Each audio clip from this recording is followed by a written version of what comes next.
여러분 안녕하십니까? 새해 복은 많이 받으셨는지요? 설 연휴에 보내드리는 왁자지껄 시작하겠습니다. 새해 복 많이 받으십시오.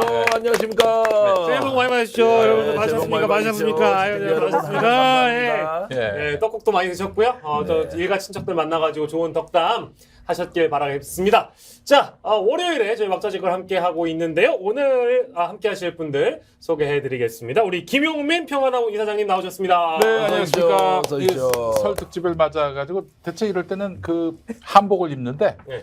속옷만 입었습니다. 예? 한복은 네. 속옷으로. 좀 확인할 수 없기 때문에. 확인할 수 없기 속옷으로 때문에. 입었습니다. 색동 속옷? 예. 그렇죠. 예. 한복을 입긴 입었는데 속옷으로만 입으신 우리 김용민 이사장님이시고요. 올 시작부터 대단합니다. 그리고 지역구 이름이 참 어려운 남영희 민주당 인천 동구 미추홀 지역위원장님 나오셨습니다.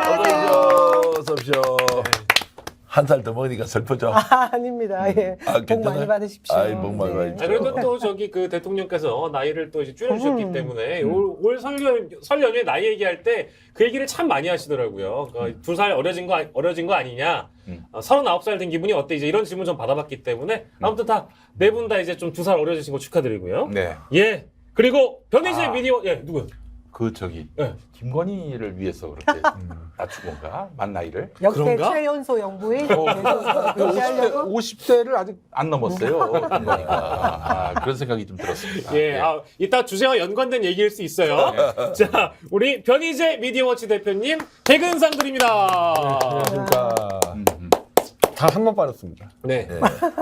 항상 한 번 빠진 걸 강조하시는 늘 나와주고 계십니다. 자, 우리 전계환 정치평론가 나오셨습니다. 안녕하십니까. 스픽스 대표 정계환이고요.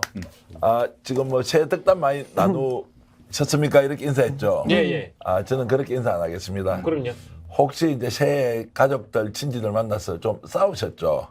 그런 분 있으면 올 왁자지껄을 통해서 예. 툴툴툴 털어내고요. 예. 남은 시간 행복하게 보내시길 바라겠습니다. 아이고, 고맙습니다. 자, 오늘 수다 보따리를 풀어볼 건데 예전에 그 좀 화제가 됐던 그런 책 제목들이 있습니다. 그 좀 약간 유명해진 사람들 이름 뒤에다가 스타일을 붙이면 좀 잘 팔리니까. 그래서 예를 들어 손석희 스타일, 한동훈 스타일, 뭐 이런 게 좀 있었어요. 근데 자, 오늘은 윤석열 스타일은 무엇인가? 또 김건희 스타일은 무엇인가에 대해서 지난 우리가 거의 뭐 이제 취임 이후에 이제 8개월이죠. 8개월 보고 있는데. 이 집권 스타일이나 이제 통치 방식이나 이런 스타일들 또 이게 사람에 또 집중을 해보면 여러 가지 얘기가 좀 나올 수 있을 것 같아요. 그래서 일단 뭐 총평하기가 좀 어려운 주제라서 각자가 생각하시는 일단 성열이 형부터 가겠습니다. 윤석열 스타일 우리 전기현 평화가 보기에는 어떤 스타일입니까? 전대미문의 스타일이죠. 전대미문이에요? 제가 정치학을 전공했고 정치평론 일도 한 10년 했으면 그 뭐 풍어를 읊는다 이런 거 들었죠. 서당계 3년에. 야, 저는 이런 스타일 처음 봤습니다. 그럼 지금 말씀은 개만도 못하다는 얘기예요? 아니요. 뭐 그렇게 표현을 좀 과하게 좀 엮어가지 말고. 근데 이해를 하려고 되게 신경을 쓰고, 내가 좀 뭔가 잘못 알고 있나 이런 생각도 하면서 대통령을 진심으로 이해하기 위해서 노력했는데요. 저는 여전히 이해를 못 하겠습니다. 그게 예측 불허라는 것은 NCND 같은 거 있지 않습니까? 네. 그 시인도 부인도 하지 않는 것이 고도의 전략. 네. 그런 것들을 우리가 이제 그래도 연구를 하면 그 목적이 뭔지 우리가 파악할 수 있거든요. 이분은 고도의 NCND도 아니에요.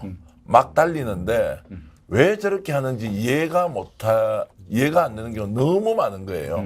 그래서 저는 우리 대통령 스타일은 전대미문의 스타일이다. 네. 이렇게 저는 규정했습니다. 전대미문의 스타일. 저는 지금 들어오기 전에 누구로부터 들은 얘기인데 예. 나경원 지역구 동작구 아닙니까? 네. 예. 거기다가 YS 손자를 공천한다. 그런 얘기가 벌써부터 돈데요. 저도 들었어요. 네. 몇 살이나? 김현철 그러면은 아들. 전에 김인주라고. 김현철 아들입니다. 네, 이거 보십시오. 이거 뭐예요? 나경원 연맥이는 거예요. 근데 저는 이게 말이죠. 불행이 뭐냐면 대통령이 나경원을 싫어하는구나. 이러면 좀 이해가 쉬울 텐데 윤석열의 뜻일까? 아니면 김건희의 뜻일까? 이게 불분명하다는 얘기예요. 가장 불행한 게 뭐냐면은 저는 투표 안 했습니다만은 국민 다수의 표를 받아가지고 당선된 대통령이 권력을 행사하는 거는 뭐 결국엔 또 책임도 물을 수 있으니까 그렇다 치는데 아니 한 표도 얻지 않은 사람이 어떻게 이 대한민국 또 게다가 민주공당의 그 공천권을 좌지우지할 수 있는지 전 이게 도무지 이해가 안 됩니다. 이 지금 내가 살고 있는 세상이 정상적인 세상인가? 그 의문을 던지지 않을 수가 없고요. 그런 얘기가 많더라고요. 윤석열 스타일 한마디로 말해서 가만히 있다가 갑자기 조진다는 거예요. 갑자기 조진다는 거예요. 갑조 스타일. 네. 갑자기 조지는 스타일. 그래서 그 사실은 저 관료 출신들 예. 또 정치인 출신들이 갑자기 황당해가지고 갑자기. 그러니까 그 부처에서 그 권한을 갖고 발표를 하면은 그 이튿날 대통령실에서 정부 공식 입장이 아니다. 이래버리면은 그 부처에서 결정해서 발표한 거 또 다 뒤집히는 이런 구조란 말이에요. 이게 뭔가 도대체. 근데 이 판단에는 윤석열의 판단인가, 뭐 국정 전반을 다 이게 정확하게 간파를 하고 내린 결정인가, 아니면은 예. 대통령 아닌 누군가가 그거 안 돼, 그거 하지 마 해서 그냥 엎어버리는 건지 이게 가늠이 안 된단 말이죠. 그래서 내가 살고 있는 이 나라가 정상적인 국정 운영 시스템에 의해서 돌아가는 나라인지 정말 의문과 회의를 갖게 된다는 것이죠. 이게 불행입니다. 예. 비정상적 스타일, 갑조 스타일. 요 정도로 좀. 네. 그 배후에는 김건희 여사가 있다는 거죠. 이름은 실명 강력하게 거론하는- 의심된다고 추정하고 누구나 다 아는. 의혹을 갖고 그렇게 그렇게 해도 결국 고소당했어요. 아 진짜. 네, 그렇게 했는데 고소당하고 기소까지 당했어요. 저는 뭐 술 좋아하는 권력자인데 여전히 검사인 줄 아는 정치자다. 그 네. 생각이 드는데요. 뭐술 좋아하는 건 다 알고 있고 네. 늘 술이 덜 깬 것 같고 그냥 본인 기분대로 네. 기분 내키는 대로 뭐 지금 국정 운영하고 있는데 예. 그에 더해서 계속해서 여전히 검사 시절 버릇을 버리지 못한 것 같아요. 예. 제가 한마디만 더 덧붙이면은 제가 너무 말을 많이 했어요. 아닙니다, 근데 아닙니다. 먹는 게 많기 때문에 예, 예. 그만큼 멘트를 아, 그렇죠, 그렇죠. 밥값 하셔야죠, 밥값 네. 하셔야죠. 예. 일단은 우리 국민들이 정치인 욕하잖아요. 네.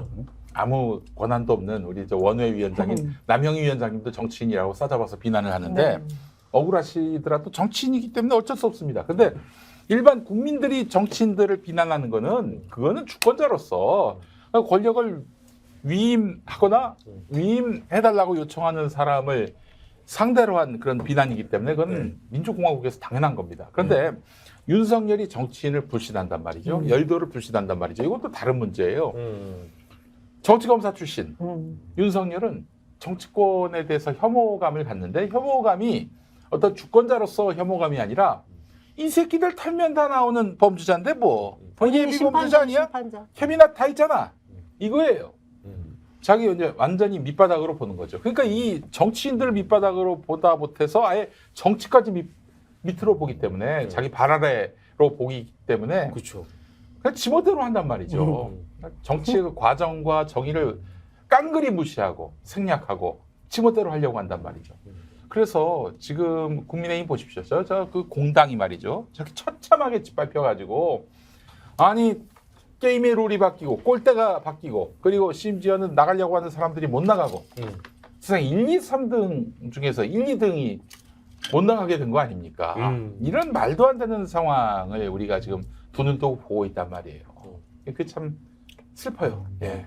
아, 근데 뭐 주옥 같은 멘트 역시 듣고 들어도 밥값은 제대로 하고 계신다. 거두십시오. 더 먹겠습니다. 네, 거두십시오. 또 허기가 졌어요. 예, 지금. 이제 우리 어떤 스타일인가 이제 함축적으로 표현해주고 계신데 우리 변 대표님이 보시기에는 윤석열 스타일은 이제 이런 스타일이다. 저는 이제 그거를 이제 검사 스타일에다가 한 단어만 더 붙이면 되는데요. 네. 조작 검사 스타일이에요. 이걸 잘못 얘기하면요. 아, 검사 일을 강직하게 하다 보니까 여의도를 이해 못하는구나. 이렇게 선동되는 경우가 있어서 그런데 정상적으로 성실하게 검사 생활을 했으면 이렇게 하지 않겠죠. 그럼. 매일 뒤에서 술 먹고 어떻게 조작할까, 누구 뒤질까, 한마디로 범죄 공동체. 전 윤석열 검사 세력은 범죄 공동체라고 보는데 그러다 보니까 자기들이 모여서 조작날조하다 보니까 남들도 다 그렇게 보고 무조건 뒤집은 차낼 수 있다고 보고 그리고 자기끼리 맨날 야밤에 숨어서 일하다 보니까 공론 정치나 광장 정치를 무서워하고 이렇게 돼버리는 거거든요. 그리고 지금도 하는 짓은 사고 치면 이것도 어떻게 사기 쳐가지고 넘어갈까. 맨날 밀실에서 조작날조한 수법 그대로 나오는 겁니다. 이거. 그리고 제가 이거를 제가 보수 진영에서 절대 윤석열 안 된다고 얘기했던 게 예. 보수는 탄핵무효 운동하면서 윤석열 한동훈이 조작 날조했다고 외쳤던 사람들이거든요. 그렇지. 그래서 조작 날조한 검사들이 대통령 되면은 더 큰 조작밖에 더 하겠냐. 그대로 가고 있는 거잖아요. 예. 조작 검사 스타일. 저만 남았는데 다 이제 좀 종합적으로 좀 저는 할 수 있겠네요. 뭐 또 제 별명이 요즘 하마평이라 가지고 하나만 하는 평론이라고 아 그래요? 고급지게 안 하려고 그래요. 아니 그냥 그래서 생각나는 대로 바로바로 뱉어야 돼. 자꾸 정리하려고 하면 하마평이 되니까. 기대하겠습니다. 근데 어쨌든 성렬주 같은 스타일이다. 성렬주. 그러니까 이제 드렁큰 스타일이다 우리 대통령은. 근데 술 얘기만 하려고 하는 게 아니고요. 일단은 첫 번째는 이제 권력에 취해 있다. 권력에 아주 심취해 있잖아요. 자기의 권력으로 할 수 있는 모든 거를 우리 갖고 있는 기본 상식을 넘어선 법을 넘어선 걸 좀 초월한 이제 권력을 행사하고 있기 때문에 그게 어떤 이에게는 굉장히 폭력적으로 다가온다. 그게 지금 방금 말씀하신 국민의힘이라도 같은 편이었다고 하더라도 일단 나한테 반대하면 조진다. 이런 게 있는 것이고 아내에 취해 있다. 근데 아내에 취해 있는 게 뭐 나쁘냐, 애초가면 좋은 거 아니야 이렇게 말씀하시겠지만 그것이 아니라 아내가 실제로 국정에 개입한다는 설이 있는데 그것을 확인하지 않고 실제로 본인이 거기에 젖어들어서 어느 정도 위임하고 있다는 것을 모른 채 아내에 취해 있다. 요 정도 있는데 하나 더 할 수는 있는데 하나 더 해보세요. 더하면 하마평 될까봐 그만하려고요. 아니. 천공? 아니. 거기까지 한 거죠. 전 거기까지 한 거예요. 하나 더 해보세요. 본인에게 취해 있다. 아 자기에게 취해 있다. 안 듣는 거예요. 내가 키왕짱이니까 내 말이 다 맞아. 뭘 틀려도 인정을 안 해. 절대 사과하지 않아. 본인이 그 손바닥 옛날에 썼었어요. 왕자를. 네네네, 네, 그렇죠. 지금의 뭐 할머니가 그런 정권인 쓰렀다면서요? 거지. 옆집 할머니가 쓰렀다면서요? 맞아요. 옆집 할머니가 왕잘 쓸 줄 알아요. 그리고 그거는 이제 뭐 저기 뭐라고 그랬죠? 누가 그때 그 이상한 변명을 했었는데 손가락만 씻었다고요? 손가락 마시고 손가락만 예. 씻었어요. 김재원인가? 김재원이 김재원이 그랬던 것 네. 같은데. 예. 아무튼 뭐 저는 이제 얘기하다 보니까 계속 나오는데 언프로페셔널 스타일이다. 뭐야? 프로가 아니에요. 프로가 아니에요. 왜냐하면 프로의 자세는 인정하는 거거든요. 인정하지 않아요. 뭐만 있어도 인정을 안 해. 절대 인정해. 불인정이야. 왜냐하면 자기 심판자여야 하니까. 그렇죠. 상대방은 피심판자고. 이게 자꾸 나오다 보니까 또 하마평이 되네. 그만할게요. 덕담하기로 한 것 같은데. 제가 요즘 어디 친구들 만나잖아요. 선후배들 만나면 하도 대통령 비판을 많이 예전에는 제가 이제 평론할 때요. 대통령 비판을 하면서도 또 칭찬도 하고 비판도 하고 해서 제가 회색 분자라는 얘기 많이 들었어요. 그리고 박근혜 대통령도 칭찬해 줄 때가 있고 문재인 대통령에 대해서 비판할 때도 있고 뭐 섞어서 하는 게 이제 우리 기자 출신 평론가들은 좀 자유롭잖아요. 그렇게 하는데 그래서 저는 저 새끼는 회색이구나. 야 도대체 너 누구 편이야 이런 건 이제 질문 많이 받았는데 윤석열 대통령 들어오고 나서는 실제로 대통령 비판을 너무 많이 하는 거예요. 때로는 좀 칭찬해 줄 것도 있어야 되는데 너무 비판을 많이 하니까 제가 이제 선후배들 만나서 다 물었어요. 혹시 내가 나이가 55되고 나서 사람이 좀 바뀐 것 같느냐고 내 스스로 묻는 거예요. 왜냐하면 칭찬해 줄 게 하나도 없는 거예요. 정말. 그 이번에 이제 딱 칭찬을 하나 해줬어요. 아랍에미리트 가서 MOU요? MOU 300억 달러 했다고 하니까 어쨌든 그거라도 잘 했다고 하려고 했는데. 하자마자 했지. 하자마자. 그럼 이거 보통 한 2, 3일 가야 되는데 바로 하루 만에 이란을 또 적국이라고 하는 바람에 대형 사고가 나고 그래서 제가 주위 사람들한테 혹시 내 정신이 지난 10년 동안 했던 정치평론가 최근 8개월 사이 했던 정치평론이 완전히 달라졌느냐고 내가 진짜 묻고 이랬습니다. 그만큼 칭찬해 드릴 게 없다고요. 새로운 전개관을 발견하게 되는 계기를 윤 대통령이 마련해 주시는 거네요. 그러면. 그래서 사실은 저는 윤 대통령 비판보다 제 자신을 많이 돌아보고 있습니다. 맞습니다. 맞습니다. 인생이라는 것은 수행과 고행의 길이지 네. 대단히 많은 기대를 했다가는 이런 절망도 생기는구나. 이래서 윤 대통령으로부터 많은 가르침을 지금 받고 있습니다. 시작하자마자 막 여러분들께서 아니 이게 설 연휴에 그거 좀 좋은 얘기도 해야 되는데 대통령 이게 자꾸 비판하고 그러냐 이러실까봐 여러분도 오해하지 마세요. 저희 끝날 때 윤 대통령 부부 내외 혹은 뭐 이제 남편이든 아내든 저희가 덕담 한마디씩 해드리는 영상 편지 띄울 거니까 좀만 기다려 주시고. 비꼬면서 얘기하고. 자 그러면 이제 사실은 또 이제 하나 남아 있습니다. 그러면 윤석열 스타일이 이제 대충 그러한데 그리고 그 옆에 계신 이제 그 우리 김건희 스타일은 또 어떤 스타일이냐? 이것도 한번 얘기를 해봐야 돼요. 자 우리 김건희 스타일 어떤 스타일입니까? 저는 뭐 죄송합니다. 그래 나중에 덕담하기로 하고요. 예, 덕담할 거니까요. 김건희 여사님 스타일은요. 보기 싫은 스타일입니다. 골 앞에 골자 안 붙여도 돼요. 저는 골이라고 하겠습니다. 예, 그냥 예. 골 대신에 진짜 보기 싫은 스타일인데요. 영부인을 볼 때마다 좀 자부심 이런 거 솔직히 안 느껴져요. 영부인 볼 때마다 솔직히 좀 부담스럽습니다. 또 굳이 그렇게 하셔야 되겠나라는 생각이 들기도 하고요. 또 이게 내 정신 상태에 문제가 있는가 싶어서 주위 사람들한테 많이 물어봐요. 대다수는 저와 비슷한 것 같아요. 사람 얼굴 가지고 평하면 안 되는데 왠지 그 제가 보는 일반적인 여성의 얼굴이 아니에요. 우리가 일반적으로 이해할 수 있는 인물상이 아니에요. 그분을 영부인으로 모시고 있으려 하니까 좀 이상하다. 그래 좀 덜 나왔으면 좋겠는데. 그리고 또 본인도 덜 나오겠다고 했지 않습니까? 조용한 내조 하겠다고. 그런데 그 말을 완전히 막 손바닥 뒤집듯이 디비고 우리 이제 경남말로 디비고 나서 오히려 대통령보다 앞장서서 나와가지고 해외 순방이나 국내 행사 있을 때는 막 앞장서서 자기 정치를 하는 것 대통령한테 전혀 도움 안 되는 것 같은데 너무 많이 나오셔서 활동하는 모습이 참 부담스럽습니다. 그래서 보기 싫은 스타일로 제가 데피니션 정의하겠습니다. 남영희 위원장님은요? 좀 보기 싫은 거는 이제 개인적인 생각들이 다 이제 주관적인 판단이라서 그럴 수 있는데 좀 많이 부끄러워요. 부끄러운 스타일? 부끄러운 그것도 말이 스타일이에요? 되나? 왜냐면 일단 대한민국을 대표하는 뭐 영부인이 그런 자리이기도 하지 않습니까? 그 뭐 자리에 맞지 않는 부분이 저는 딱 하나만 예를 들어라 하면 그 카피. 모방하는 데 있다고 생각을 하거든요. 복사요? 복사죠. 본인 뭐 논문 복사뿐만이 아니라 아, 네네네. 지금 생각을 해보세요. 그 네. 제클린 케네디의 이전 사진들 모습을 네. 그대로 카피하는 게 여러 군데서 지금 나타나거든요. 왜 그럴까요? 그러니까 제가 볼 때 이 본인 내면에 뭔가 내세울 만한 게 없을 때, 그러니까 다른 것을 흉내내서 그걸로 자신의 뭐 과시욕 이런 거를 채우는 것 같은데 굉장히 그거 부끄럽습니다. 국민들이 볼 때는. 그게 지금 그러니까 대한민국 대표 여성일 수도 있고 어떻게 보면 그리고 뭐 대통령의 부인으로서의 그 위치가 해야 될 일들이 얼마나 많이 있습니까 그 자리에서. 근데 그런 것을 이 카피를 함으로 해서 네. 다 깎아 먹는 거죠. 그러니까 뭐 본인이 내세우고 싶은 메시지는 그 안에 다 이게 어떻게 보면 소멸시킬 수 있는 걸 본인이 네. 만들어내고 있어요. 부끄러워요. 그냥 부끄러워요. 부끄러운 스타일. 많이 부끄러운 스타일이에요. 이게 자꾸 이제 안 좋아. 아니 덕담하려고 했는데. 덕담이 이따 할 거예요. 근데 또 하나 좀 네네네. 어떻게 보면 대단하다 생각이 들 때도 있어요.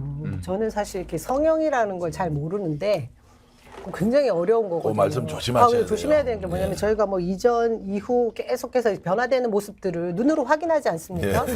이걸 볼 때 와, 저 굉장히 힘든 과정일 텐데 그런 거에 대한 것을 참 잘 참는 스타일이구나, 뭐 인내하는 스타일이구나, 뭐 이런 부분은 제가 또 높게 생각하는 부분이 있습니다. 예. 잘 얘기한 거 맞죠? 그러니까 인내는 보통 우리가 이제 대통령 보통을 잘 참는 거 아니겠어요? 한때 국모라고 불렀는데 인내는 원래 국모의 상징이었는데. 아니 아이고. 김건희가 뭐 어디서 그 국모 소리를 듣는 거예요. 아유 끔찍합니다. 끔찍해요. 어? 이사님 그래서 어떤 스타일입니까? 아니 저는 이제 기본적으로 김건희라는 인물을 한번 좀 분석해 보면은 그 우리 그 공희준 평론가라고 네. 그 양반의 그 한마디 슬쩍 던지는 게 너무나 촌철살인이에요. 네. 그분이 이제 김건희에 대해서 뭐라고 썼냐면은 김건희는 김명신과 화해해야 한다. 김건희는 김명신과 화해해야 한다? 예. 이거 이게 무슨 말이냐? 그 저기 명일동 출신이잖아요. 네, 예. 명일동 전통시장에서 떡볶이를 먹던 김명신과 화해해야 한다.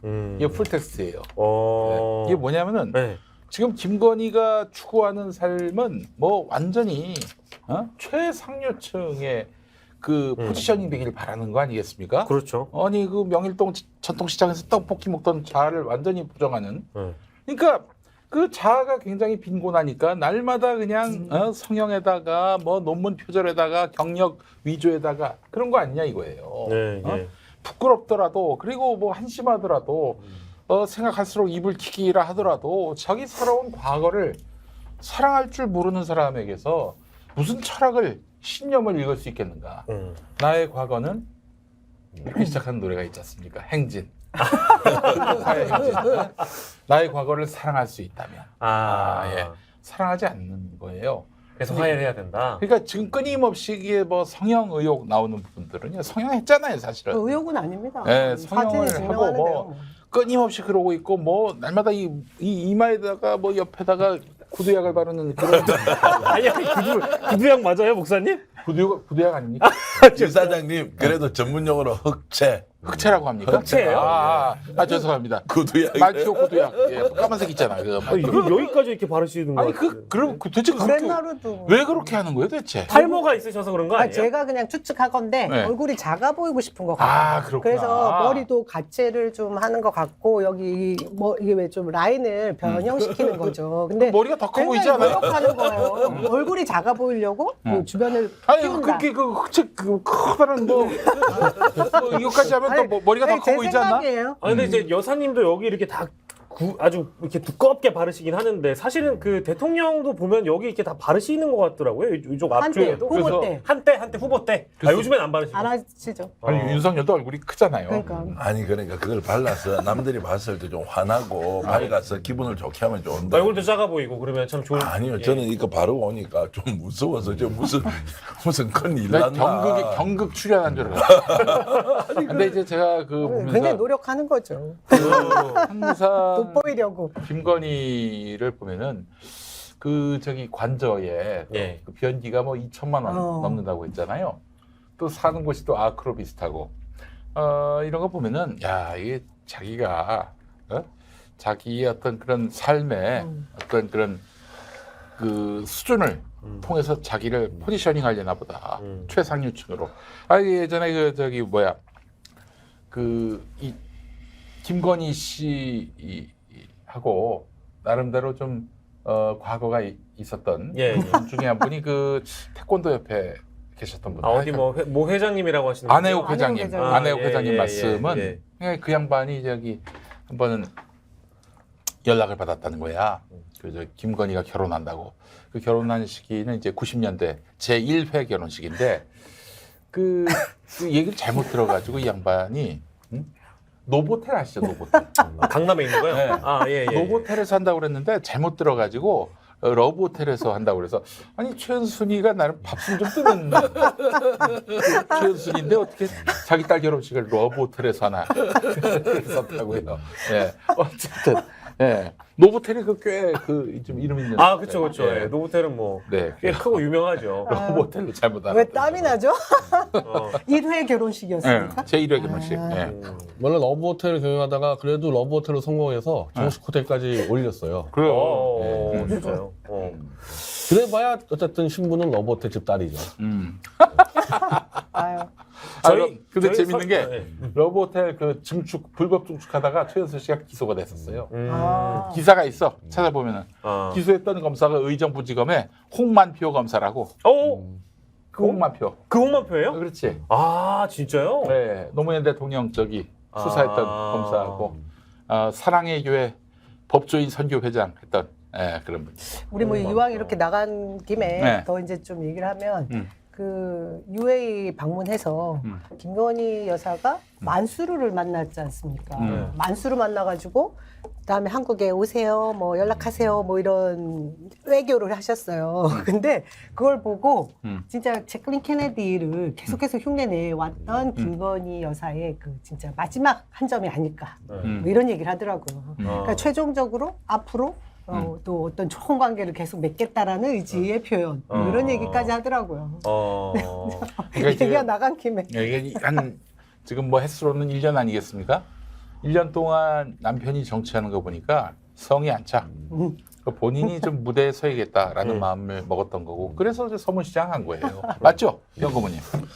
그 사무실은 본인은 제클린 케네디 스타일이 되고 싶어 하나 본데 근데 사실은 그 우리 근현대사에 민비하고 그냥 빼다 달랐어요. 그냥 민비 스타일러 그러면요 거의 99% 환생이라 봐도 똑같을 정도로 신분부터 뭐 결혼 과정, 그 외척들, 무속 섬긴 거, 공사하는 거, 국내 정치 휘두른 거, 국제 정치 휘두르는 거 틀린 게 하나도 없어요. 민비라 보면은. 근데 본인은 민비가 아닌 제클린으로 하고 싶어 하는데 제클린과는 닮은 게 하나도 없어요. 옷만 지금 따라하고 있지. 몇 회 거친 결혼 뭐 이런 건 비슷한 거 아닌가요?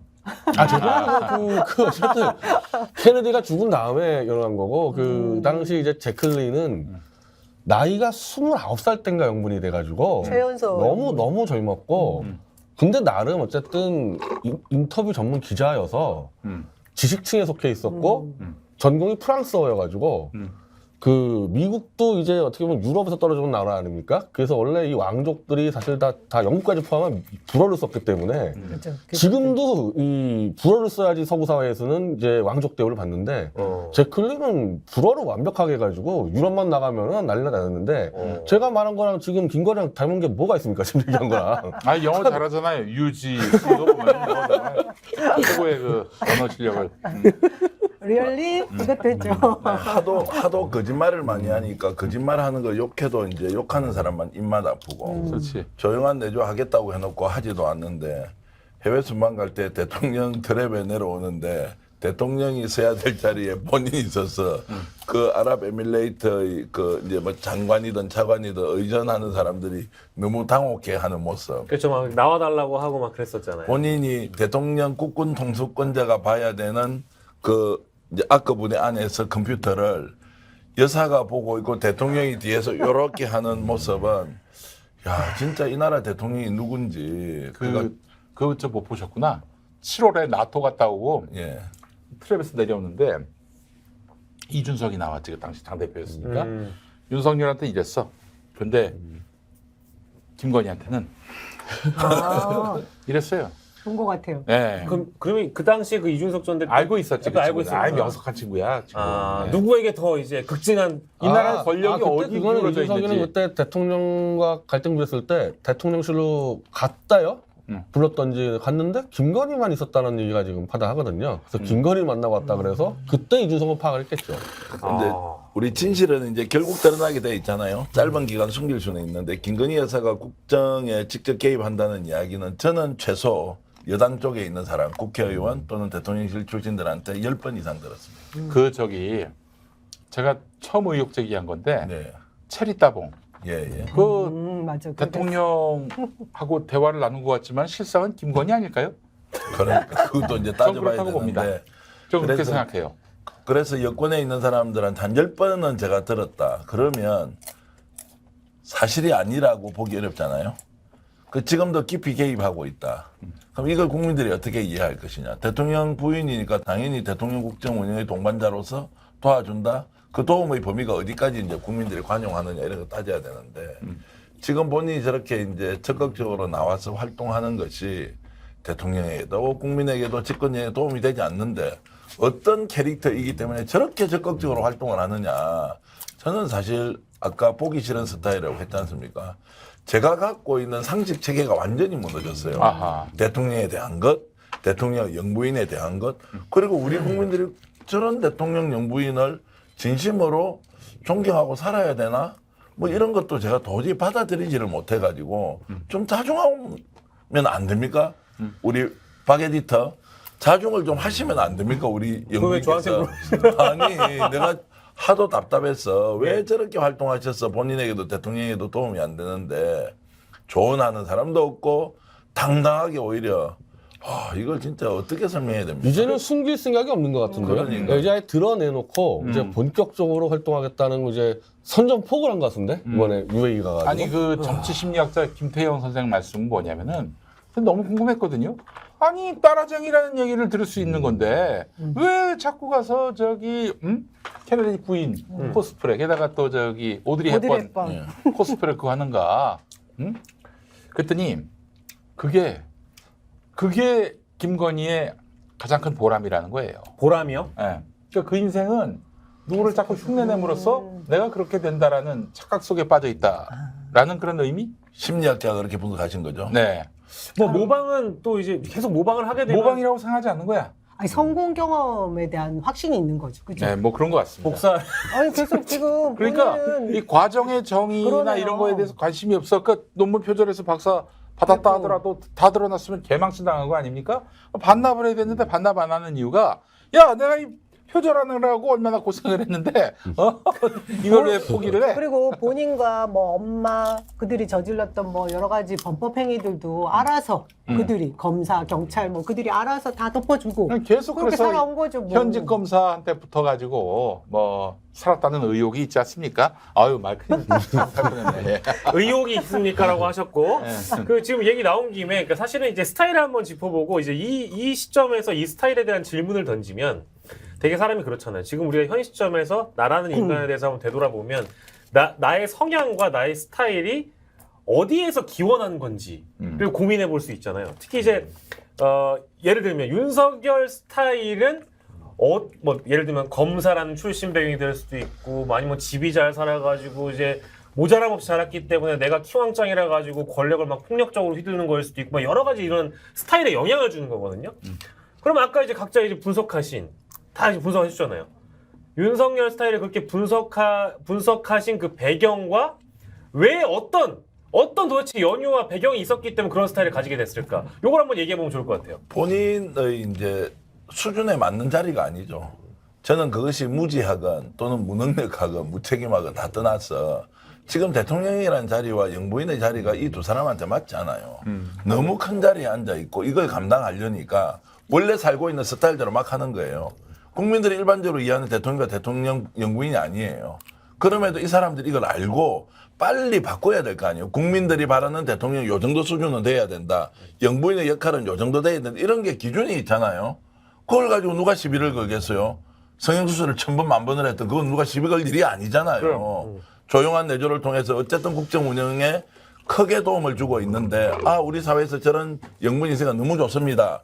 이거를 제가 거짓말시켜서 굳이 대통령 영부인을 폄훼하기 위해서 하는 말이 아니잖아요. 국민의 그냥 상식적인 눈높이가 있잖아요. 네. 거기에 맞춰서 그냥 바꾸면 돼요. 검사 스타일, 검사 출신이면 어때요? 대통령 자리에 올라가서 대통령처럼 하면 되잖아요. 영부인이 과거에 어떻게 살았던 대통령 영부인이 됐으니까 거기에 맞게 하면 되잖아요. 근데 이 두 분은 그걸 안 하고 당연히 대통령직이나 영부인의 자리라는 것이 이래도 된다고 자기 스스로 착각하고 있고 이걸 국민들한테 계속 보여주니까 소화가 잘 안 돼요. 잠깐 개입하면 그러면 안 하는 걸까요? 못 하는 걸까요? 못 하죠. 그러니까 저는 못 한다고 봐요. 못하죠. 무지하잖아요. 솔직히 더 말씀드리면 무식하잖아요. 아는 게 없으니까 세상살이 이치를 모르니까 그리고 원리가 무엇인지를 좀 따져 들어가 보면 어떻게 해야 되는 거 다 아는데 나 그거 없어 살아. 난 그렇게 살아왔어. 난 계속 이래 살 거야. 이것은 자연인으로는 그러면 되는데 대통령과 대통령 영부인으로서는 저러면 안 되죠. 일종의 학습 효과 같은 것도 있지 않았을까요? 왜냐하면 이제 이렇게 해서 내가 성공했어. 내가 이렇게 해서 이런 직을 유지했어. 내가 이렇게 해가지고 이렇게 벌어봤어.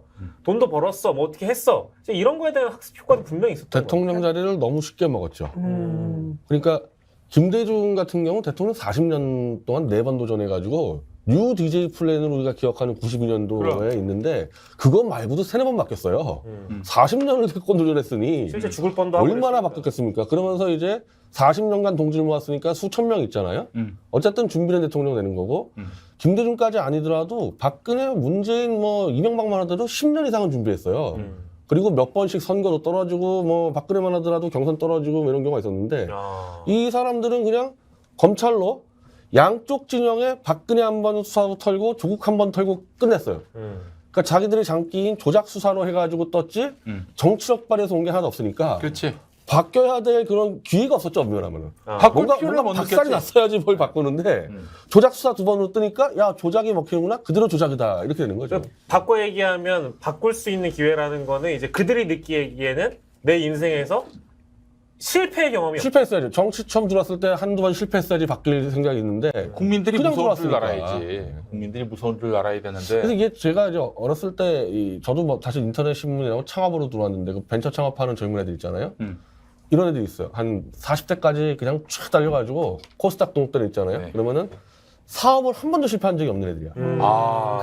그냥 40대 초반에 한 방에 죽어나가고 20대 때 한두 번씩 실패한 애들은요 쭉 가요 이거. 이거 거의 예외가 없더라고요. 제가. 참 말씀드리기 좀 조심스러운 부분이긴 한데 네네. 그 왜 이렇게 땀을 흘려서 노력을 해서 얻은 결과물들이 아니게 된 것이 말씀 중에 중요한 죄송한데 이유인데 구수 무시하십니까? 근데 아니 그 구수도 실패 과정에 예. 저는 뒤에 그들이 굉장히 맹신했던 부분이 무속과 관계되어 있는 그렇지. 부분에 있다 예. 생각이 듭니다. 그렇지 않아요? 그래서 고맙다면 무속한테 고맙지. 그렇죠. 뭐 국민한테 고마울 리가 그러니 없어요. 지금 대한민국 전체 시스템이나 이런 것에 대해서 뭐 그냥 그렇게 크게 신경을 쓰지 않는 것 같아요. 자신들의 운을 더 믿고 그 운에 대해서 누군가 예정해 줄 사람에 더 기대고 그러다 보니 지금 이 상황들 우리가 네.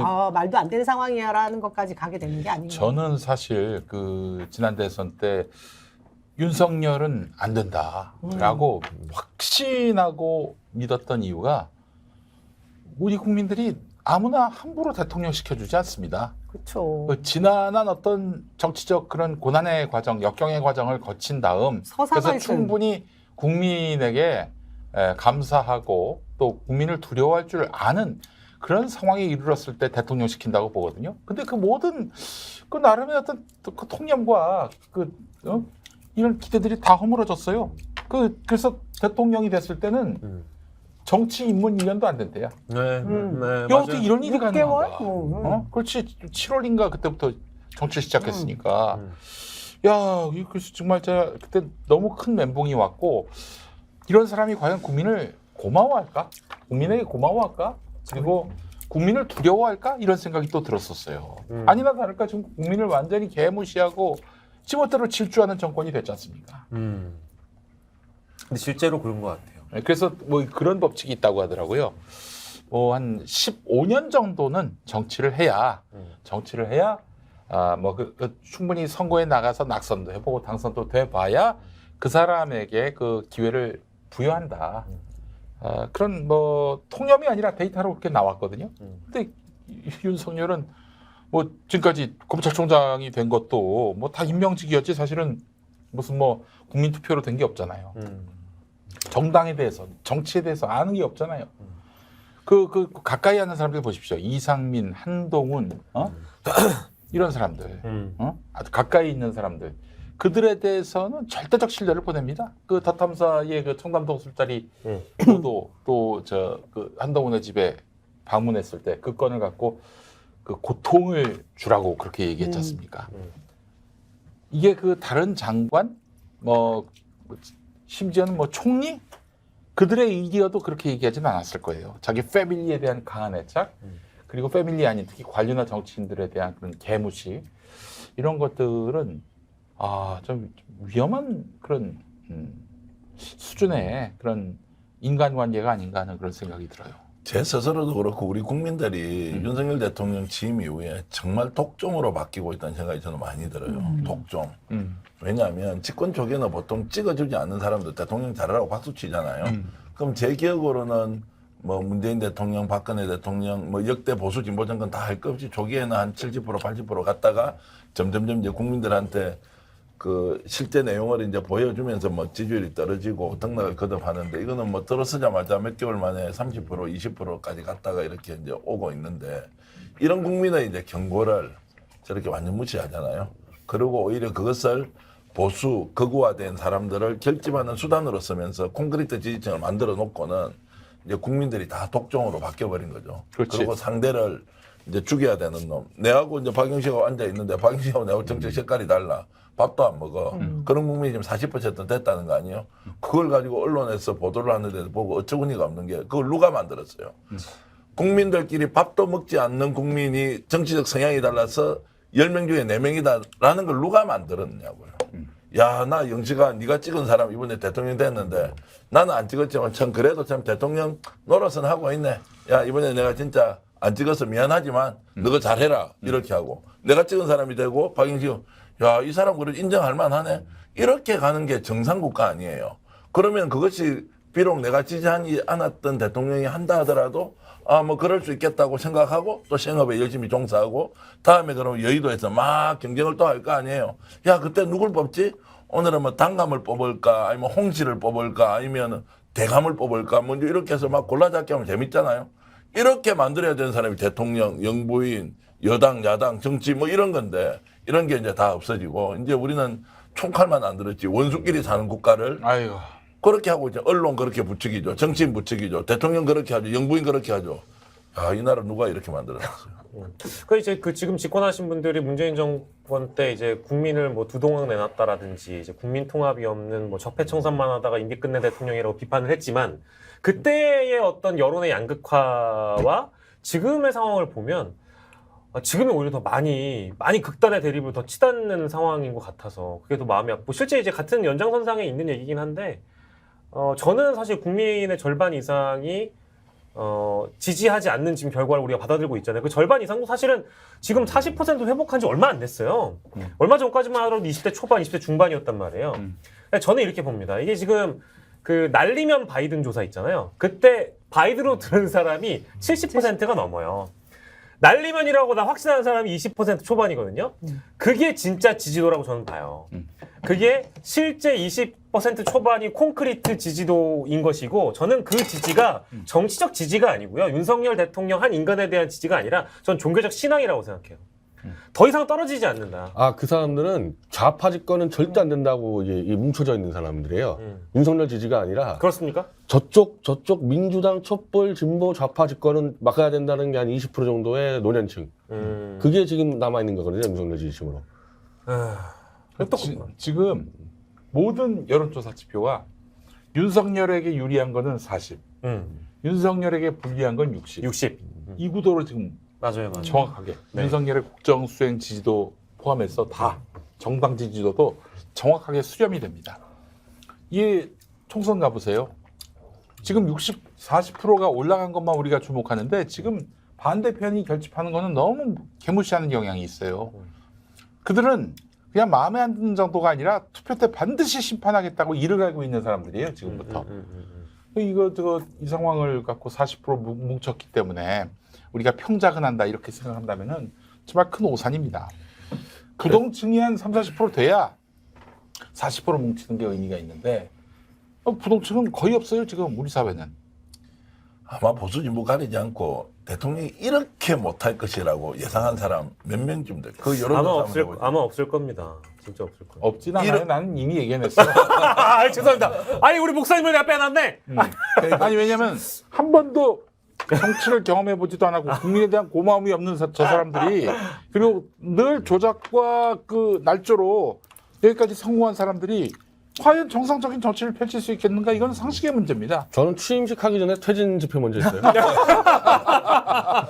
전 좀. 죄송합니다. 저는 그 정도는 아니었어요. 아무리 저도 그래도 그 정도는 아니었어요. 대한민국이 시스템으로 움직인다. 그리고 관료사회다. 이런 말 하잖아요. 그러니까 대한민국 공무원들 얘기만 그냥 참작을 하고 뭐 듣기만 해도 이렇게까지 망가지지 않거든요. 근데 그 얘기조차 듣질 않는 거잖아요. 그러니까 집권 초반 때부터 아이씨 뭐 개 지랄을 해도 중간은 가겠지. 네. 중간은 하겠지.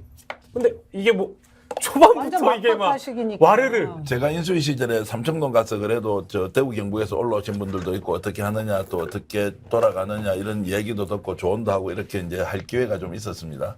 그때는 사실 뭐 지지하든 지지하지 않든 어쨌든 윤석열 정부가 성공하기를 바라는 국민의 마음, 민주당도 거기에서 경쟁력을 키워서 앞으로 다시 경쟁해서 이길 수 있는 또 기회를 갖는 것이 저는 공정한 게임의 규칙이고 정치라는 게 그렇게 가야 이제 상생 발전한다고 생각했는데 뭐 지금 발끈은 지 오래됐고 또 내 아는 사람들 다 쫓겨났고 그리고 이제 바깥에 나와서 이렇게 만나보면 다 힘이 빠져서 얘기를 잘 안 해요. 맞아요. 왜냐 해봐야 소용이 없고 첫째. 두 번째는 자꾸 얘기하잖아요. 그럼 찍혀가지고 아무 정치도 할 수가 없어. 그냥 말을 못하게 된 거죠.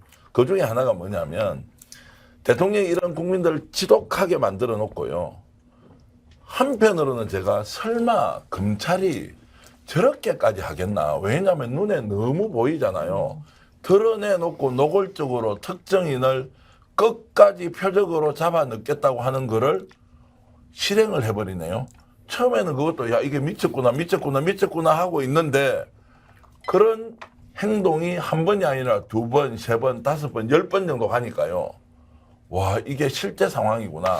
이제 다 잡아 넣을 수 있겠구나. 언론사, 세무조사 쳐. 마음에 안 드는 놈 막 다 모가지 날려. 그리고 어떤 놈 걸리면 집단으로 와서 린치를 가해요. 그래가 사람을 주저앉혀요. 그러고 막 초선이라는 것이 개혁 소리를 외쳐도 될까 말까. 근데 거기에 막 사냥개처럼 덤벼가지고 박영식 죽여 하니까 막 가서 완전히 집단으로 문매질을 하고 이런 것들이 횡행한 것이 우리가 진짜 1년 전으로 한번 돌아가 보세요. 대한민국에서 상상할 수 있는 일입니까? 이런 것들이 매일 지금 일어나고 있는 이 세상에 사는데 둘 중에 하나다. 공포심을 갖거나 적개심을 갖거나 둘 중에 하나 양자택일을 강요하는 지금 정권이다 국민들에게 이렇게 저는 봅니다. 아, 지금 우리 그 PD가 긴급하게 저한테 오다를 줬어요. 예. 아, 이 설 연휴에 이렇게 진지한 토론을 하다니. 아, 그래. 재밌는 걸 해야 되는데. 재밌는 토론을 해야 되는데 너무 진지해서. 아니 프리미어스에 지금 글 올라오면 잘한다 더 싸워라 이렇게 계속 올라오는데 우리 PD가 보고 나라 망한 사람들 같아. 나라를 살리기 위한 주제가 구국의 그랬어요. 토론을 덕담을 하려는데. 나라를 살리기 위한 구국의 토론을 지금 하고 있는 아, 구국의 토론이죠. 네, 저희는 구국의 토론을 한 게 맞습니다. 근데 예. 저 진짜 심각한 거는 이게 네. 어느 순간에 뭐 정치권도 그렇고 국민들이 무기력해진 거예요. 아, 그래서 맞아, 습관화되면서 맞아. 아 뭐 그거 대수롭지 않아 뭐 이렇게 계속 젖어 들어가는 게 진짜 심각한 거거든요. 관성적으로 이제 네. 이제 대항하고 무관심해져요. 싶어 하지도 않고 아 그냥 떠들어. 아, 뭐, 몰라. 너무 힘들어 그냥 귀찮아 이렇게 되는 게 네. 진짜 심각한 아니 거예요. 지금 얼마나 심각한 상황입니까? 여당 대표, 야당 대표를 지금 날렸어. 겨냥해서 죽이려고 하고 있어요 정권이. 그리고 단 한 번 만나지를 않아요. 야당 대표와도. 그렇지. 아. 아니 어떻게 이게 가능한 일입니까? 예? 지금 많은 분들이 잊어버리셨는데 제가 이제 무속과 관련된 뭐 이런 얘기를 엮어서 이제 하고 싶었던 얘기 뭐냐면 저는 이 정부 들어올 때 진짜 와 이게 대한민국 시스템이 작동하는 거야 아니야라고 깜짝 놀랐던 첫 번째 그 이슈가 네. 청와대 이전이었어요. 대통령이 3월 29일이었나요? 혼자 이렇게 주의봉 들고 나와가지고 부동산 업자처럼 얘기하면서 결정 다 했다고 그러고 용산으로 간다는 거예요. 그거를 아무도 제재를 가지도 못하고 이 예산도 미리 뭐 이렇게 책정해 놓은 것도 없고 그냥 졸속으로 대통령 뜻대로 그런 대한민국입니까? 공약은 광화문으로 해놓고 그러니까 다 거짓이었고 갑자기 말도 안 되는 광화문 안 된다 상황이었는데 그러더니 이틀 만에 용산이 통과돼버렸어요. 확 그냥 해버렸죠. 그때 저 진짜 깜짝 놀랐었는데 지금 그런 일들이 하루하루 그 이슈가 또 다른 이슈로 그러고 보니까 이제는 아무렇지 않지만 네. 우리 용산 대통령실이라고 얘기하니까 그냥 대통령실 용산에 있는 거잖아요. 그렇게 돼버렸잖아요. 그러니까 이제 8개월 이제 9개월 지나면서 요 얘기를 아까 그 질문드린 날 깜빡했어요. 지금까지 일반 이제 관심에 묻혀버린 그런 주제들이 있습니다. 그래서 그 주제가 지금은 어떻게 되어가고 있는지에 대한 얘기를 해보면 좋을 것 같아요. 그러니까 뭐 예를 들면 이태원 참사도요. 국정조사 뭐 한다고는 했지만 여러 이슈들에 묻혀서 상대적으로 관심을 덜 받았던 건 사실입니다. 그래가지고 뭐 제대로 된 결과도 없고 심지어 기간 연장도 안 됐고 심지어 그 마지막 날에 청문보고 채택하는데 청담동 술자리 이딴 소리 나고 앉았고 조수진 말이죠. 뭐 이런 식이었단 말이에요. 그러니까 이제 그런 주제들이 8개월 동안 사실 너무 많아서 기억에 남는 거 하나씩만 꺼내주세요. 아 이거 그때 조금 쇼킹했는데 지금 지나고 보니까 아무것도 아닌 게 돼버렸네. 이런 주제들이 있을 것 같아요. 어떤 게 있습니까? 야, 근데 정치평론가로 성공하겠다. 그래요? 제대로 까네. 원래 이게 균형감 있게 하는 원래 에이크 출신 아닌가? 스틱스가 저를 이렇게 성장시켰습니다. 얼굴 빨개진 거 보세요 지금. 혈압이 올라가지고 내가 지금 귀까지 빨갛네. 아니 그만큼 이제 평범하게 사는 앵커가 저렇게 격앙되게 발언을 할 정도로 나라를 대통령께서 이렇게 운영하고 계신다 이런 거고요. 아까 지금 자 광화문 시대를 얘기했다는 게 그다음에 갑자기 그게 용산의 시대로 갔어요. 네. 용산의 시대로 가서 육군 참모총장 공간을 쓰겠다고 했어. 환장할 노릇이야. 거기에 천공이 나타났어. 나타났어 이렇게 해도 됩니까? 나타났다고 통로가 되었다. 되었다. 그러고 나서 외교부 장관 공간으로 옮겼어. 그래서 정말 한 달 만에 졸속으로 대통령실을 청와대에서 용산으로 만들었는데 그 안에 천공이 개입했다. 자, 이거 끝까지 밝혀야 되고 제가 누누이 강조하지만 만약 그 과정에서 천공이 육군참모총장 공간과 외교부 장관 공간을 직접 갔어.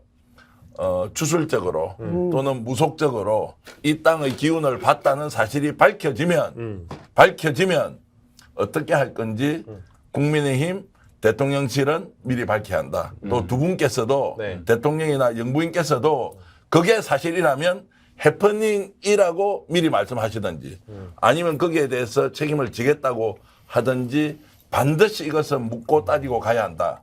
왜냐하면 천공이 왔다 갔다고 확신하고 있는 절친인 김종대 의원 참고로 그분이 계속 조사받고 있습니다. 네. 그분의 말씀이 계속 유지되고 있기 때문에 이것은 반드시 천공 문제를 밝혀야 한다 이렇게 말씀드립니다.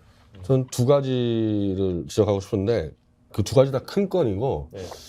윤석열이라는 이런 괴물 정권이 만들어지는 과정 보면은 보수가 집단 떼변제를 하고 촛불 민주당이 와해되는 이 틈을 나서 이루어졌지. 야당 의원들이 한 의원실당 1아이템만 자꾸 물고 늘었으면요. 벌써 윤석열은 저 감옥 가 있어야 되는 사람들이에요.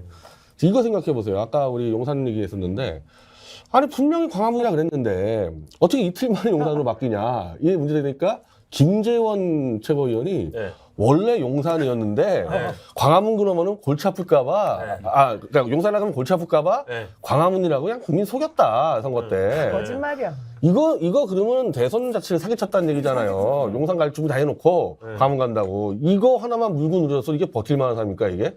대선만 자체로 바뀌었고 만약에 그 당시에 용산이라 그랬으면요. 이 선거 결과가요. 용산하고 서초 강남에서 이긴 거 아닙니까? 거기서? 그게 무너졌을 거라고. 선거 결과가 바꿀 만한 거짓말 했는데 넘어갔어. 안 물고 늘어져. 야당에서 넘어갔어. 그리고 아직도요. 지금 여기 계신 분들 중에서 윤석열과 김건희가 영구공항 조문 왜 안 했는지 알고 계시는 분 있어요? 이유를 알아요 지금? 그렇게 떠들썩하게 런던 간다고 설쳐가지고 조문을 갔는데 조문 안 했죠? 안 했죠. 공식적으로 조문 안 한 이유가 지금 밝혀졌습니까? 안 밝혀졌죠. 안 밝혀졌고 그걸 우상호 의원이 밥 먹느라 못 가셨죠? 예. 몰랐어요. 박진.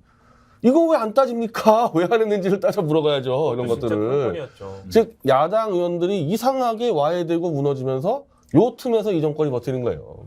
야당이 얼마나 비굴하냐면 쫌상이냐면 이런 걸 좀 따져 물어줘야 될 거예요. 우리처럼 뭐 참 미물 같은 언론인이 이렇다 저렇다 얘기하는 게 아니고 진짜 야당은 국회의원이고 헌법기관으로서 물어볼 수 있잖아요. 전공 관련된 거는. 그런데 왜 안 묻느냐. 그것이 사실이 아니기 때문이 아니라 자신에게 공격이 들어올까 싶어서 자신도 수사 대상이 되어서 사법 처리를 받을 것이라는 두려움 때문에 아무것도 안 하지. 솔직히 뭐 실명 거론해도 될 사안이라서 본인은 김의겸 꼴 날까봐 두려워서 그런 거예요. 사실이 그렇잖아요. 뭐 얘기했다가 또 잘못되면 뭐 이제 대상이 되는 아주 거고. 몰매를 맞습니다. 그러니까요. 그래서 저는 이제 야당만 탓할 것, 뭐 탓하시니까 예. 한데 언론이 진짜 심각한 거예요. 같이 저희가 문제 제기를 하면 함께 좀 따라가 주면 이전 정부였다고 생각을 해보세요. 그때 문재인 정부의 문제들을 다뤘던 언론 그대로 모습을 갖췄더라면 지금 정도 됐겠습니까? 그냥 다 묻어버리는 거 아니에요. 그리고 뭐든지 양비론으로 뭐 이렇다 하고 하는 논란이 있다. 이렇게만 지금 다루지 않습니까? 그러니까 실제 보수 언론들이 이 천공 문제에 대해서 취재하면 충분히 취재할 수 그럼요. 있거든요. 그리고 그것이 맞든 안 맞든 좀 이렇게 보도를 통해서 사실을 확인시켜주면 좋은데 안 하잖아요. 모든 걸 봐주고 근데 있죠. 나는 진심으로 묻고 싶지. 진짜 천공이 국정 개입 좀 해도 됩니까? 대한민국 보수 언론은 천공이 국정 개입 좀 해도 됩니까? 청와대를 대통령실로 만들어서 옮기는데 그 틀을 무속인이 좀 봐줘도 됩니까? 예를 들어서 목사님이나 신부님이나 스님이 거기 가서 야 여기가 터가 좋네 여기 대통령 하세요 이렇게 만약에 했다고 하더라도 이게 국민들이 용납을 할 수 있습니까? 용납 못하죠. 그러니까 이분은 무속인에 가깝고 주술적으로 뭘 이야기하고 뭘 이걸 작전 지도하듯이 막 이렇게 내보내잖아요. 언론 취재 안 해. 보도도 안 해. 천공 이야기만 나오면 천공 이야기한 사람이 저 이상한 사람이구나 취급하고 대통령실이 그냥 고발해버려. 그러고 나서는 수사를 더 하지도 않아요. 당사자들이 진술도 안 해요. 그걸 들고 있어 서울경찰청이. 이게 뭐냐고. 그걸 천공이 개입하고 있다는 것을 오히려 방정하는 거다 이것이. 그 변희재 고문이 낸 책, 그 책 이름이 나는 그의 겨울에 겨울에 그들이 한 짓을 알고 있다. 알고 있다. 예. 아니, 배 대표님은 본인이 써놓고 나서 지금 제목 헷갈려. 미스터리 너무 길어, 너무 길어. 스릴러. 그러니까 이 태블릿 PC 건과 관련해서 사실은 뭐 예전에 그 세월호 참사 원인 또는 또 2012년 대선 결과를 놓고 김어준 총수가 의문을 제기했잖아요. 그래서 뭐 영화도 만들고 그랬는데 무수한 반박이 있었습니다. 무수한 과학적, 객관적 그 반박이 있었어요. 근데 이 건 태블릿 PC 건과 관련해서는 반박이 있었나요? 한 번도 없었어요. 한 번도 없었어요. 한 번도 없을 수가 특히 지금 제가 하는 그 자료들은 전부 다 재판을 통해서 얻은 자료고, 그럼 당연히 재판은 상대 우리는 검찰과 특검이거든요. 네. 우리가 낸 의견서에 지금 특검과 검찰이 반박 자료를 낸 적이었어요. 전 네. 최근 2년 동안에. 저도 뭐 유사 언론인으로서 이 그 태블릿 PC 문제와 관련해서 그동안 나왔던 데이터들을 쭉 봤는데 이거는 뭐 이 데이터 자체가 조작되지 않는 이상은 완벽해요. 그런데 데이터는 우리가 만들어낸 게 아니라 재판 과정에서 상대 측으로부터 받아낸 것들이에요. 뭐 이 데이터가 조작될 수가 없는 거죠. 그렇다면은 이거 거의 확실한 거의 진실에 부합하는 것이라고 봐야 되는데 그렇다면 윤석열 한동훈의 수사팀에서 이 태블릿 PC 조작이 있었다라고 보는 것이 맞고 아주 정확하죠. 근데 뭐 이거에 대해서 언론이 받아주지도 않고. 그 기자회견 때 참고로 뭐 변호사가 기자회견할 때 한 20여 명의 취재진이 와서 다 받아줬고 질의응답 다 했고 한 곳도 기사가 안 나갔어요. 한 곳도. 자, 이 건도 굉장히 심각하고요. 대장동 건도 보십시오. 지금 맞아요. 아니 화천대유의 대주주인 김만배와 그 주변 사람들이 나눈 정영학 녹취록을 통해서 사건의 그 전말이 다 드러났다고 봅니다. 1000페이지가 넘는 거기서 이재명이 돈 받았다는 내용 하나 없었고요. 도리어 그 박영수 등 50억 클럽 그들이 야 대단한 덕을 봤구나 라고 확인할 수 있는 대목들이 많이 나왔고요. 그런데 언론은 손 이재명 실소유서를 그동안 주장해왔단 말이에요. 네. 아니 이 성찰도 안 하고 성찰을 떠나서 기본적으로 객관적 팩트 체크조차도 하지 않고 그리고 하여튼 누군가에게 불리한 것들은 보도하지 않는 이런 언론이 지금 뭐 각종 플랫폼을 다 장악하고 있지 않습니까? 그 변상욱 기자는 그렇게 얘기하더라고요. 과거에는 허가제였는데 이제는 플랫폼에 오르지 못한 비제도권 매체들 그들을 배척했다. 옛날에는 무허가, 불허로 그 이런 양심적인 매체들을 시장에 못 진입하게 만들었는데 이제는 플랫폼 밖으로 밀어내서 그러니까 김어준의 뉴스공장을 TBS에서 그냥 유튜브로 밀어낸 것과 마찬가지로 뭐 할 말 좀 하는 언론들을 완전히 다 제도권 밖으로 밀어내가지고 뭔 얘기를 해도 그냥 뭐 일개낭설 이런 식으로 만들어 버리니 그리고 플랫폼에 들어가 있는 매체들은 또 그렇게 자기들이 다 이렇게 한 목소리를 내고 누군가의 이익을 위해서 그것도 그런 것들이 또 거짓이고 이 구조가 계속되고 있어서 이건 언론의 그 거의 죽음. 제가 웃음이 나오는 게 아까 분명히 저쪽 우리 네네. 그렇게 나라가 망한 것 나라가 같이 망한 것 같다고? 네. 무거운 얘기만 아니 하냐. 근데 그 언론의 근데 역할. 즐거운 얘기 하려고 해도 아니 이제 떠오르는 게 저희 없어. 즐거운 얘기 할 거예요. 저희 이제 그 덕담의 시간입니다. 자 이제 너무 웃겨가지고. 한번 웃어드리지, 한번 웃어드리자. 아니 나는 내가 언론인 출신으로서 다 이제 언론 이렇게 하시는데 지금 뭐 직접 운영도 하시고 우리도 뭐 글도 쓰고 이렇게 하지만 정말 언론이 제가 이제 올해 이제 56이거든요. 56인데 저는 윤석열 대통령이 주신 나이 안 안 받으려고요. 저는 그대로 살려고요. 그래서 야 역대 언론이 군사 정권 시절에도 이렇게 했겠느냐. 그때는 언론이 직접 보도를 못하더라도 그 취재했던 내용들이 유통이 되면서 실제적 진실이 무엇인지를 알 수 있었죠. 왜냐하면 군사 정권에서 강압적으로 보도를 못하게 금지를 했으니까.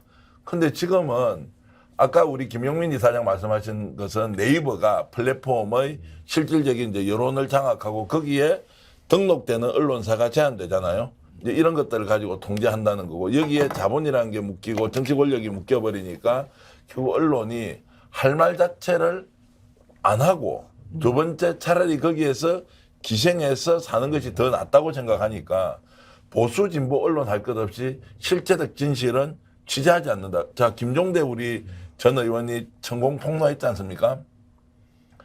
진보 언론 두 군데다가 좀 취재하라고 줬는데 결국 취재가 안 되더라는 거예요.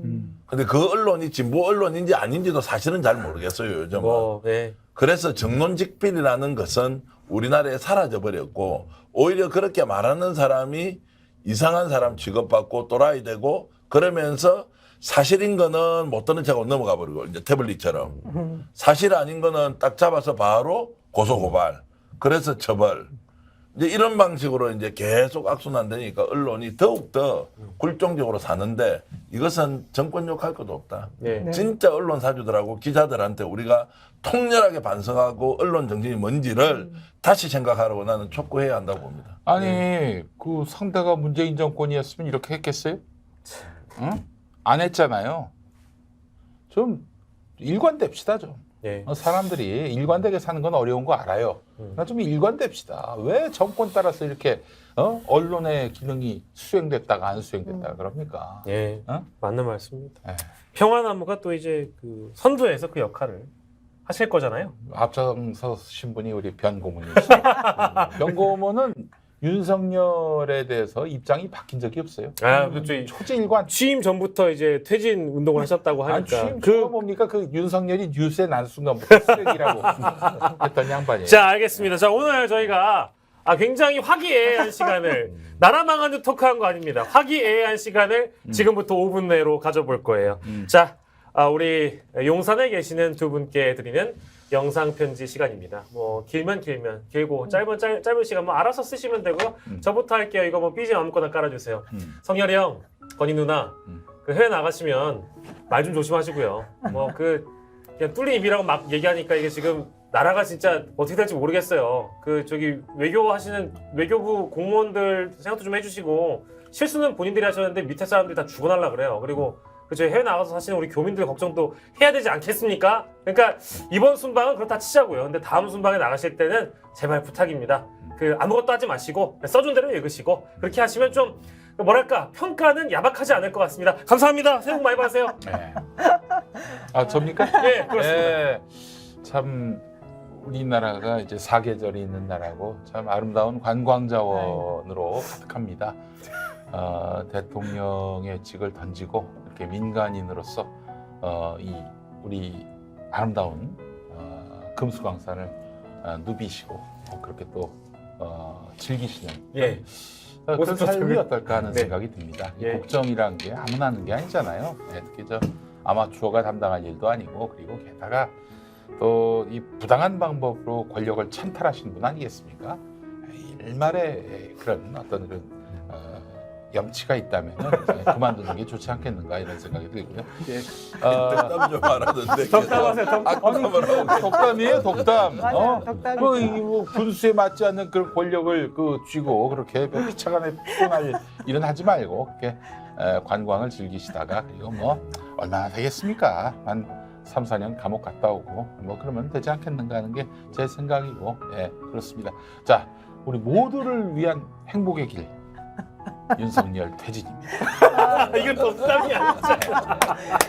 아유, 자, 우리 아니, 남영희 위원장님. 저는 뭐 지금 하신 말씀 같이 좀 가격하고 세게 하고 싶은 얘기 굉장히 많은데요. 그래도 진짜 직접적이고 현실적인 얘기를 하고 싶습니다. 윤석열 대통령님, 사과를 두려워하지 마십시오. 지금 남은 임기 동안 국민들 속 터져 죽습니다. 잘못했을 때는 즉시 사과하시면 됩니다. 저희가 그렇게 쉽게 끌어내릴 수 있는 자리도 아니지 않습니까? 그냥 잘못했을 때는 바로 사과하십시오. 우리 변희재 대표님 기대가 됩니다만 아주 또 짧게 해주실 것 같아가지고. 이제 저는 알아요. 왜 윤석열이 사과를 못하는지. 검사가 그렇게 조작날조 수사했으니 검사가 조작날조했다고 사과하는 순간에 어딜 가야 됩니까? 감옥에 가야 됩니다. 그렇지. 감옥에. 아유. 그것도 중범죄예요. 모해 증거입니다. 그럼 그래서 저는 그 조작날조를 잡았다는 이유로 2018년도에 윤석열이 중앙지검장한테 저를 감옥에 보냈는데 다른 사람들은 감옥 보낸다면 겁먹는데 체질적으로 감옥을 좋아하는 사람이 있더라고.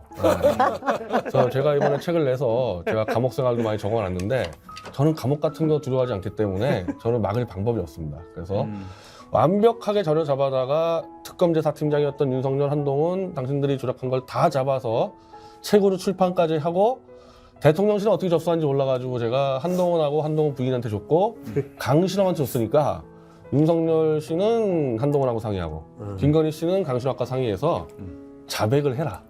자백을 해서 깔끔하게 우리 정리합시다.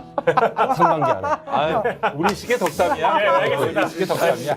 이걸 덕담으로 하여튼 제가 하여튼 예, 해석을 정계한 하는데. 평론가 네. 덕담입니다. 저는 우리 이제 시청자 여러분들과 함께 좀 마음을 나누면서 말씀드리고 싶습니다. 윤석열 대통령 부부 덕분에요. 저는 절망 속에서 어떻게 희망의 싹을 틔워야 하는지 요즘 인생 공부 너무 많이 하고 있습니다. 모든 것이 절망, 공포, 더 이상 길이 없겠다 이런 생각이 많이 드는데 이거를 자포자기하고 그냥 버릴까? 떠나버릴까? 정말로 대통령을 그냥 기억에서 지울까? 이런 생각을 하면서도 이 실행기가 또다시 나를 더 키우기 위한 좋은 또 시간이 될 수 있다. 성찰의 시간, 반성의 시간. 그래서 정말 대통령 부부께 감사의 말씀드렸습니다. 감사의 말씀. 제가 절망 속에서 희망의 싹을 어떻게 틔우는지 예. 계속 훈련하고 있고 혹시 윤석열 대통령 부부 때문에 여러 가지로 마음이 불편하신 분들도 이것이 자신을 단련시키는 소중한 시간이라는 그런 마음가짐으로 새해 복 많이 받으시길 바라겠습니다. 예, 뭐를 닦으시는 거죠? 말씀이 좀 어려워서 제가 좀 한마디로 요약하면 그만두란 말이야 이만. 그렇습니다. 저희가 오늘 마지막은 굉장히 따뜻한 덕담으로 마무리해봤고요. 사실 뭐 그렇습니다. 이제 본인이 하신 말씀 돌려드리면 대통령 임기 5년이 뭐 그리 길다고 무서운 줄 몰라요. 겁이 뭐 이제 없어. 겁이 없어요. 이제 이렇게 말씀하셨잖아요. 그러니까 이제 올 한 해 이제 설을 맞이했습니다. 이제 두 번째 명절이거든요. 근데 다음 추석 때쯤에는 아마 좀 더 달라진 결과를 좀 받아들이길 기대하면서 저희 오늘 이 시간 마무리하도록 하겠습니다. 막자지거리였습니다. 여러분 고맙습니다. 구독, 좋아요 부탁드립니다. 구독. 감사합니다.